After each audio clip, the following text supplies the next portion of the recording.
The dead hyena at Carl's feet was a sorry thing. The old creature had been skulking only half a mile from the camp when they had met, and when Carl put him in the sights of his rifle, he had looked to be a good specimen. But as Carl bent to a knee to inspect the bullet wound piercing its scrawny neck, the stench of rotten disease filled his nostrils. The infected skin beneath the animal's coarse fur bore sores rich in putrid pus. The hum of flies had already begun to fill the air as they commenced their orgy upon the corpse. Hold on. Stay there. Useless, Carl thought to him. I know the feeling.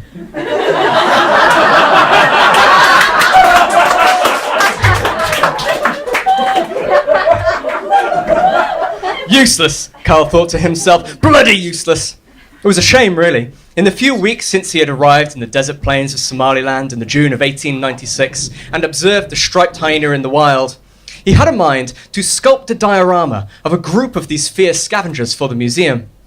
It would be the perfect opportunity to display these creatures in a replica of their natural habitat and demonstrate his newly developed taxidermy technique, a hollow mannequin made of wire and clay on which to mount the animal's skin. With a heavy sigh, he got to his feet, slinging his rifle over one shoulder, and turned to see Salaban, a young pony boy leading his mule through the brush.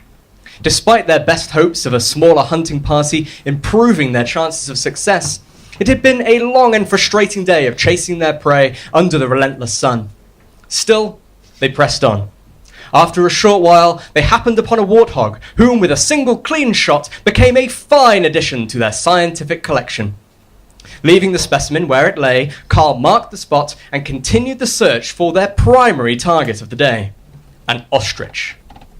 Carl hated the man who had originally told the myth of the stupidity of ostriches. For 2 whole days, he had been constantly outwitted by the ridiculous creatures. Not one of them had stuck its head into the ground and offered its big black and white plumed posterior for him to put a bullet into. The closest he had come that afternoon was when a magnificent cock ostrich had burst into a clearing at full speed. Carl got off one shot, the bullet striking the ground between the bird's frantically flailing legs before he disappeared behind a dense green bush. Instead of emerging from the other side as Carl had hoped he would, he had stopped short and turned at a sharp right angle, running straight away, keeping the bush between himself and his enemy. By the time Carl had closed the distance between himself and the bird's cover, the feathered bastard was nowhere to be seen. Frustrated,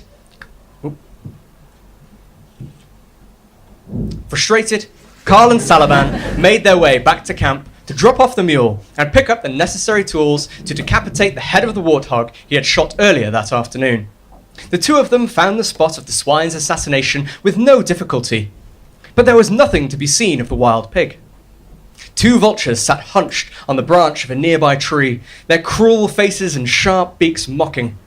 In the distance, Carl spotted a hyena, travelling up the slope of a ridge out of rifle range, the pig's head held firmly between its jaws.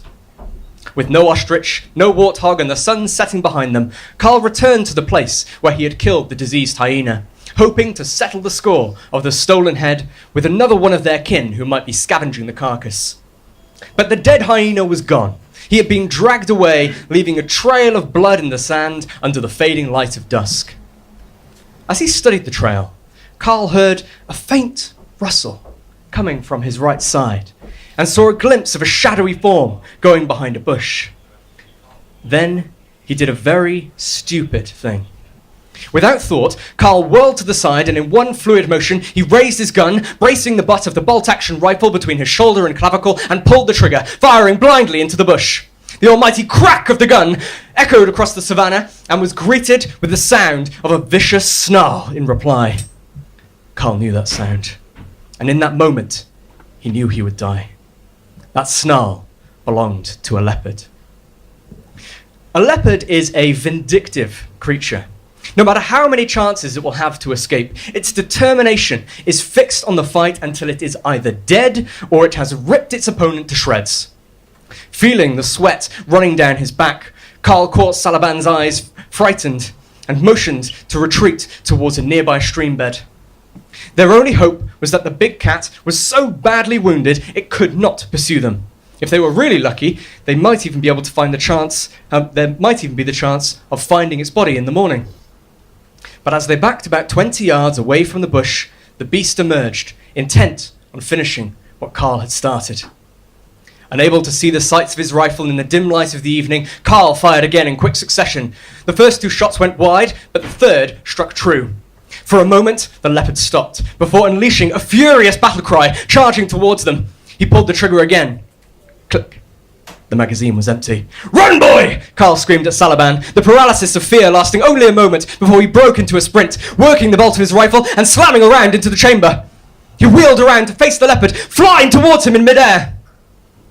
If you have ever owned a cat, you'll be familiar with the sight of them sprawled out, exposing their underside, seemingly granting you permission to give them a belly rub. But suddenly you find your hand clutched between teeth and forepaws while its back legs furiously scratch and flay the skin from your arm. A leopard kills her prey in the same manner. Gripping with her forepaws, she sinks her teeth into the throat of her victim and uses her hind claws to dig out the intestines. However, luckily for Carl, this leopard missed her aim and only caught his right arm in her mouth, sending the rifle flying but leaving her hind legs where they could not reach his stomach. With his left hand, Carl gripped the cat's throat, trying to wrench his arm free. As he tightened his fist around her neck and her hold loosened enough to pull away his arm, she would catch him again between her teeth. Teeth covered in the viscera of the diseased hyena. Little by little, he drew the full length of his arm through her mouth. Blood was pouring from the trail of puncture wounds left behind, and the sound of tense muscles being crushed between the cat's jaws mixed with the snarling grunts of both man and beast. The pain Carl felt was both exquisite and distant, numbed by the adrenaline in his veins.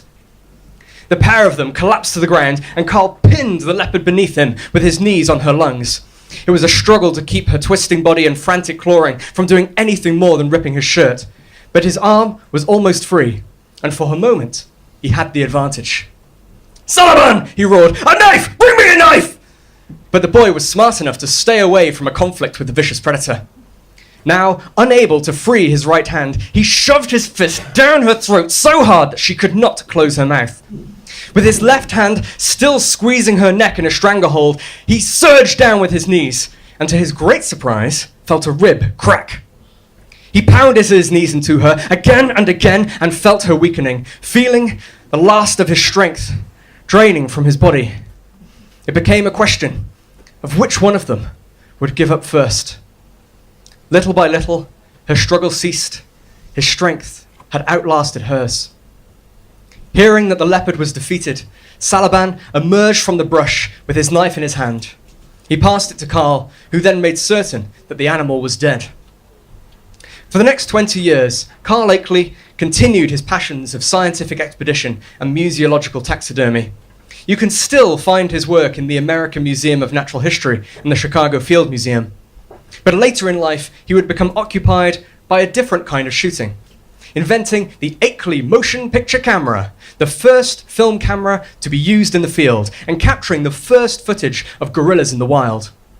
In 1925, he would convince the King of Belgium to establish Africa's first national park. But later that evening, as he sat in camp with antiseptic being pumped into his innumerable wounds, there were so many he thought that an injection in one must surely drive the liquid out of another, he turned to look at the body of the animal he had killed with his bare hands. He saw the bullet wound in her right hind foot, where he had first shot her by firing blindly into the bush. This broken foot is what had thrown off her aim, and when she had lunged for his throat and instead got his arm. If she has found his neck instead, there was no doubt in his mind that he would be dead. Luck saved my life today, not brute strength, Carl thought. Man is not the ruler of these lands. This is their kingdom, the kingdom of animals. And we must preserve it against the domination of man, for surely that is not a fight we can win.